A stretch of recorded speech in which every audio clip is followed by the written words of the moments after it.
Salam, bugün mən sizə coğrafiya test toplusu 2-ci hissə 2025-ci il səhifə 168-dəki bir neçə məsələlərin izahını verəcəyəm. Məsələlərin izahını verməmişdən öncə, demək, bizim bölməmiz dünya iqtisadiyyatın ümumi coğrafi səciyyəsi bölməsindədir və qeydlər edək. Ölkələrin inkişaf səviyyəsi yüksəldikcə istehsal etdiyi məhsullar və göstərdiyi xidmətlərin dəyəri yüksəlir, artır və onlar ümumi daxili məhsul və ümummilli məhsul göstəriciləri ilə müəyyən olunurlar. Ümumdaxili məhsul və ümummilli məhsul müəyyən müddət ərzində istehsal edən məhsul və xidmətlərin pulla ifadə olunan dəyərlərin cəmidir. Və burada artıq bu bölgü qeyd olunub. Həm ümumdaxili məhsulun demək tərkibində, həm də ümummilli məhsulun tərkibində yerləşən, yəni ölkə daxilində milli şirkətlərin istehsal etdiyi məhsul və xidmətlər hər iki demək həm ümumdaxili məhsula aiddir, həm də ümummilli məhsula aiddir, daxilindədir. Ümumdaxili məhsula bir də ölkə daxilində xarici şirkətlərin istehsal etdiyi məhsul və xidmətlər daxildir. Ümummilli məhsula isə bir də ölkə xaricində milli şirkətlərin istehsal etdiyi məhsul və xidmətlər daxildir. Və ümumdaxili məhsul il ərzində ölkə daxilində həm ona məxsus olan, həm də xarici şirkətlər, yəni istehsal etdiyi məhsullar, yəni xarici şirkətlər tərəfindən yaradılan son məhsulların əmtəə və xidmətlər ümumi dəyəridir. Və indi məsələ həllərində qeydlər edəcəyəm. Demək, burada qeyd olunur ki, ümummilli məhsulun dəyəri 80 milyard ABŞ dolları, daxili məhsulun dəyəri 140 milyard ABŞ dollarıdır. Ümummilli məhsulun 30% ölkə xaricində olarsa, xarici şirkətlərin ümumdaxildə payını hesablayın. Demək, mən burada məsələmizi daha asan həll edək deyən bölgüləri aparmışam. Ümumdaxili məhsula daxil olan, demək, ölkədəki xarici şirkətlərin, yəni ölkə daxilindəki xarici şirkətlərin xidmət və məhsul və xidmətləridir. Bir də ölkədəki yerli şirkətlər, yəni milli şirkətlərin məhsul və xidmətləridir. Həmçinin ümummilli məhsula daxil olan ölkədəki milli şirkətlər, bir də ki, ölkədəki xaricdəki milli şirkətlər. Demək, ümumdaxili məhsulun dəyəri qeyd olunur 140 milyard ABŞ dolları, ümummilli məhsulun dəyəri 80 milyard ABŞ dollardır dəyəri və ümummilli məhsulun 30% ölkə xaricində olarsa, 30% deyirsə, 80 milyardın 30% əvvəlcə 180 milyard 100% qəbul ediriksə, 30% 24 milyard, deməli 24 miljardı xaricdəki milli şirkətlərin payı olar. Və buradan biz xarici şirkətlərin ümumi daxilindəki, demək, ölkədəki xarici şirkətlərin payını tapmalıyıq. Əgər ümummilli məhsulun dəyəri 80 milyard ABŞ dollardısa, xaricdəki milli şirkətlərin payı 24 milyard dollardırsa, ölkədəki milli şirkətlərin payı 56 milyard dollar olar. Həmçinin ümumdaxili məhsulun dəyəri 140 milyard dollardırsa, ondan çıxırıq 56 milyard dolları və tapırıq ölkədəki xarici şirkətlərin payını tapmış oluruq və demək 84 milyard ABŞ dolları olar. Yəni ölkədəki xarici şirkətlərin payı 84 milyard ABŞ dolları olar. Məsələ 78-ə baxaq. Ölkədə ümumdaxilin həcmi 10 milyard dollar, adam başına düşən ümumdaxili məhsulun həcmi isə 1000 dollar olmuşdur. Yəni bir adama 1000 dollar düşür. Göstərilən hər 1000 nəfərə düşən təbii artımın 20 nəfər olduğunu bilərək illik təbii artımın neçə nəfər olduğunu hesablayın. Demək, əgər ümumi daxili məhsulun həcmi 10 milyard ABŞ dollardırsa, çünki burada belə deyir, 10 milyard ABŞ dollarıdırsa, bir adama, bir nəfərə 1000 ABŞ dolları düşürsə, deməli 10 milyon nəfərə 10 milyard ABŞ dolları düşər. Deməli biz əhalinin sayını tapırıq 10 milyon nəfər. Və keçən video dərslərdə biz əhalinin artımı, təbii artımla əlaqəli məsələlərin qeyd edəndə qeyd etmişdik ki, əgər 1000 nəfərə 20 nəfər düşürsə, 10 milyon nəfərə x buradan tapırıq 200 min nəfər. Deməli 10 milyon nəfərə 200 min nəfər düşər. Bu olur bizim artımımız, təbii artımımız. Təbii artımımız deməli 200 min nəfər olar. Burada bizə illik təbii artımın neçə nəfər olduğunu soruşur. İllik olur 200 min nəfər. Məsələ 169-a baxaq. 79-a baxaq daha doğrusu. Ümumilli məhsulun ölkə xaricindəki payı, yenə də burada qeydlər aparaq.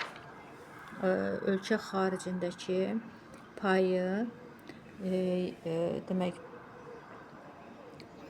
ümumdaxili məhsulun 5% qədərdir. 5% qədərdirsə, deməli 140 burada ümumdaxili məhsulun dəyəri 140 milyard dollardır. 140 milyard dollarda 100% qəbul edirsə 5% 7 milyard dollardır. Deməli 7 milyard dollar xaricdəki milli şirkətlərin payı olacaqdır. Ümumilli məhsulun dəyəri 100 milyard dollardırsa, 100 milyard dollardan 7 milyarda çıxıb tapırıq 93 milyard. Deməli, ölkədəki yerli şirkətlərin payı 93 milyard dollardır.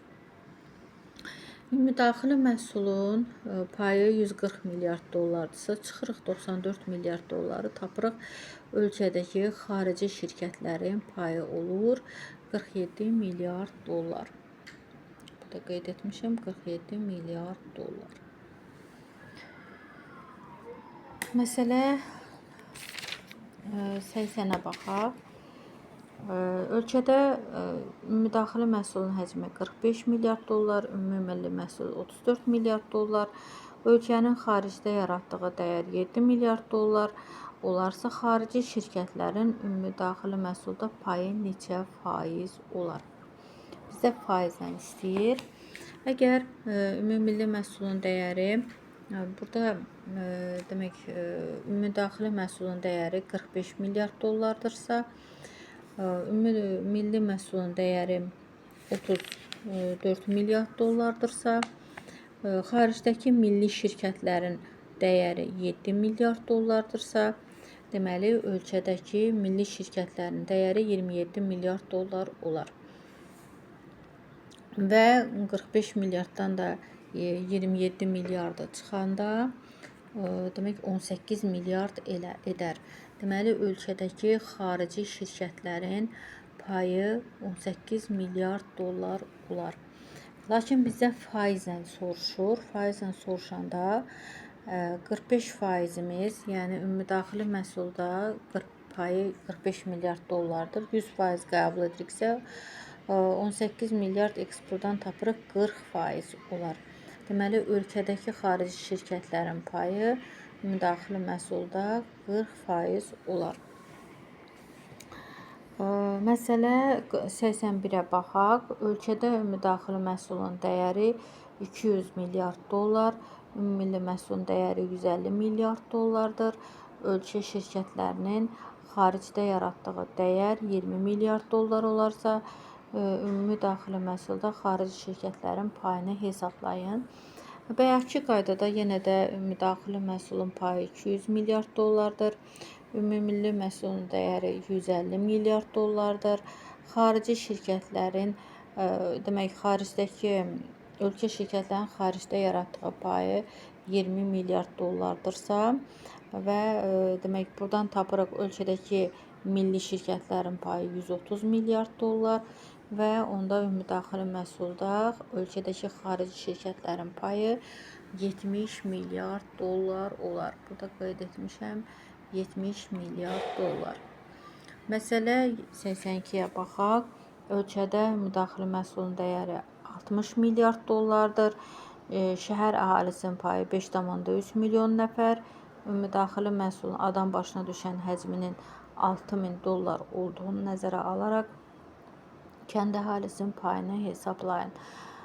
Və müdaxilə məhsulunun həcmi demək 60 milyard dollardırsa, bir adama 6000 dollar düşürsə, burada əhalinin sayını tapırıq 6 milyon nəfər və daha doğrusu 10 milyon nəfər.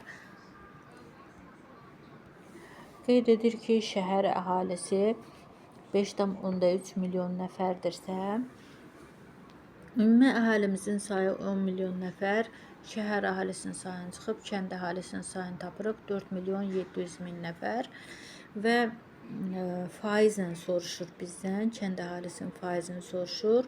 10 milyon nəfər 100%dirsə, 4 milyon 700 min nəfər demək 47% olar. Məsələ 83-ə baxaq. A ölkəsində ümumdaxili məhsulun dəyəri 450 milyard dollar. Demək, ümumdaxili məhsulun isə ölkə xaricindəki dəyəri ümumdaxilinin 20% qədərdir və ölkədə xarici şirkətlərin payı 180 milyard dollardır. Ümumilli məhsulun həcmini hesablayın. Əgər ölkədəki xarici şirkətlərin payı 180 milyard dollardırsa, biz əvvəlcə qeyd edir ki, ümumdaxili məhsulun 20% qədərdir ölkə xaricindəki dəyəri. 20% qədərdirsə, demək ümumdaxili məhsulun dəyəri 450 milyard dollar, 100%, 20% 90 milyard dollardır. Deməli, xaricdəki milli şirkətlərin payı 90 milyard dollardır. Və buradan tapdıq bəyəxları 450 milyard dollardan 180 milyard dollara çıxıb, tapırıq burada ölkədəki milli şirkətlərin payı olur 270 milyard dollar. Və xaricdəki milli şirkətlərin payı 90 milyard dollar, ölkədəki milli şirkətlərin payı 270 milyard dollar. Topladıqda deməli 360 milyard dollar edər. Ümumilli məhsulun dəyəri 360 milyard dollar. Məsələ demək 80 səhifə 169-a baxaq. Bayaqki məsələni burada demək ilk öncə ümumilli məhsulu qeyd etmişdim. Lakin indi demək bu cür qeyd etdim, daha aydın olsun. Ümumdaxili məhsulun dəyəri 45 milyard dollar. Demək, ölkədəki xarici şirkətlərin payı 18 milyard dollar, ölkədəki milli şirkətlərin payı 27 milyard dollar, ümumilli məhsulun dəyəri 34 milyard dollar və xaricdəki milli şirkətlərin dəyəri 7 milyard dollar və faizlə tapanda isə 45 milyard dollar 100%, 18 milyard dollar 40% edər. Məsələ 166-ya baxaq, səhifə 184-də.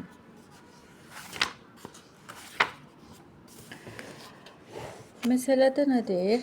Müəssisənin illik enerji tələbatı 75 min ton daş kömürdür. Kömürü əvəz etmək üçün bu müəssisəyə nə qədər neft lazım olar ton ilə.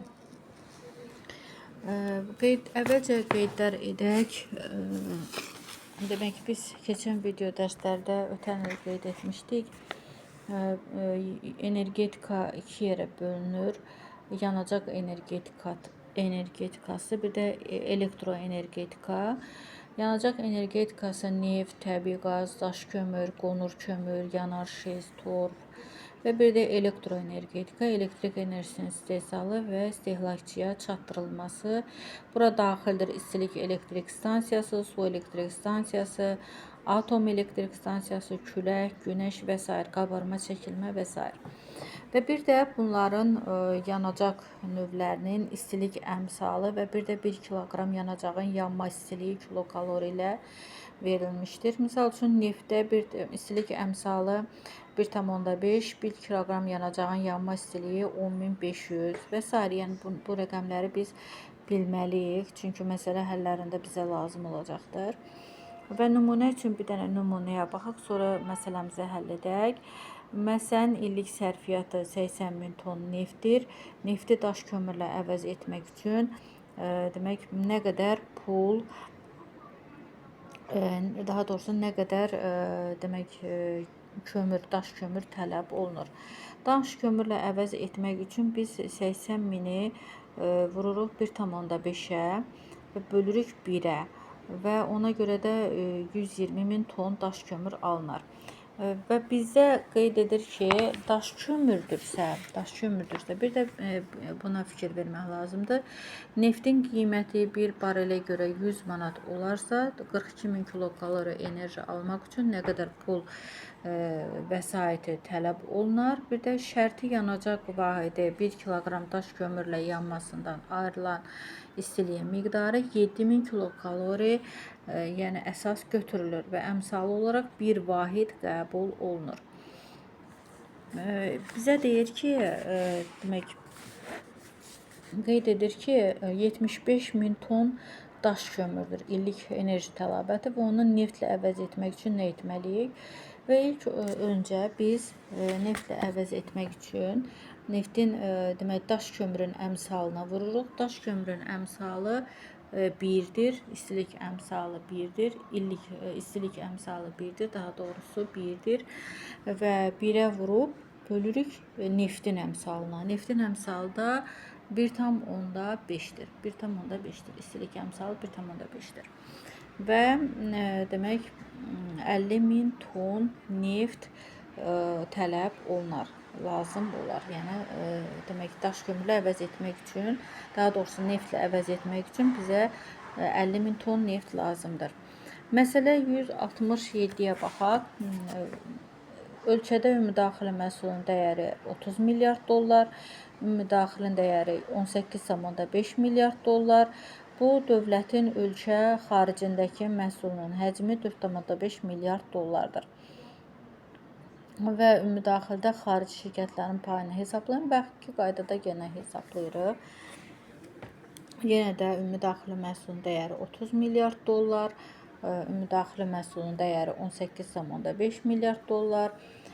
Biz demək bizə qeyd edir ki, ölkə xaricindəki məhsulun həcmi. Ölkə xaricdəki milli şirkətlərin, yəni həcmi 4,5 milyard dollardırsa, ölkədəki milli şirkətlərin həcmi 14 milyard dollar olar. Ölkədəki xarici şirkətlərin payı 16 milyard dollar olar. Və burada qeyd etmişəm, yazılı formasında 16 milyard dollar olar. Məsələ 168-ə baxaq. Ölkənin ümumdaxili məhsulun dəyəri 45 milyard dollar, ümummilli məhsulun dəyəri 20 milyard dollardır. Bu dövlətin ölkə xaricindəki məhsulun həcmi 3,5 milyard dollardır. Ümumdaxili məhsulda xarici şirkətlərin payını hesablayın. Bayaqki qaydada yenə də ümumdaxili məhsulun dəyəri 45 milyard dollar, ümummilli məhsulun dəyəri 20 milyard dollar, xaricdəki milli şirkətlərin payı 3,5 milyard dollar və ölkədəki yerli şirkətlərin, milli şirkətlərin payı 16,5 milyard dollar, ölkədəki xarici şirkətlərin payı 28,5 milyard dollar olar. Məsələ 169-a baxaq. 1 litr neftin yanmasından 10,5 min kilokalori istilik alınır. Neçə litr 6 kiloqram şərti yanacağa bərabərdir. Yəni neft 6 kiloqram şərti yanacağa bərabərdir. Bayaqki qaydada əgər 1 kiloqram daş kömürün istiliyi, yəni kilokalori 700 kilo 7000 kilokaloridirsə, burada demək ki, neftin əmsalı 1,5x, buradan tapırıq 10500 kilokalori neft. Bizdə isə sonra qeyd edir ki, burada istilik, indi məsələmizi həll edək, qeyd edim. 1 kiloqram neftdə 10.500 kilokalori istilik ayrılırsa, demək 6 kiloqram yanacaq, şərti yanacaq vahidi deyirsə, 6 kiloqram şərti yanacaq. 1 kiloqramı 7000 kilokaloridirsə, 6 kiloqram 42000 kilokalori istilik ayrılır. Və 6 kiloqram istilik ayrılırsa, yəni 1 kiloqrama 10.500 kilokalori istilik ayrılırsa, 42000x buradan tapırıq 4 kiloqram. Deməli 4 kiloqram demək 6 kiloqram şərti yanacağa bərabərdir. 4 kiloqram 1 litr neftdə 10.500 kilokalori demək istilik enerji ayrılırsa, 42000 kilokalori x, yəni burada da 4 litr neft lazımdır. Yəni demək neçə litr 6 kiloqram şərti yanacağa bərabərdirsə, deyirsə 4 litr neft 6 kiloqram şərti yanacağa bərabərdir. 4 litr neft. Sonra məsələ 170-ə baxaq. 2024-cü ildə ölkə 420 milyard manatlıq məhsul ixrac etmişdir. Ticarət balansı müsbət olub, ixracın həcminin 30%-nə bərabərdir. İdxalın miqdarını hesablayın. Burada da demək 420 milyard manat 100% qəbul ediriksə, 30% x tapırıq 126 milyard manat. Ticarət balansı nəyə deyilir? Ticarət balansı ixracdan çıxırıq idxala. İxrac olunan məhsuldan idxal olunan məhsulun həcmini çıxırıq və burada rəqəmləri tənlik formasında yerinə yazırıq. Buradan tapırıq 294 milyard manat idxal olunan məhsulun həcmi olur. 294 milyard manat olar. Məsələ, bir neçə məsələmiz qalıb və digər video dərslərdə həm məsələlərin izahını verəcəyəm. Kanalıma abunə olub həmən video məsələlərin izahına baxa bilərsiniz.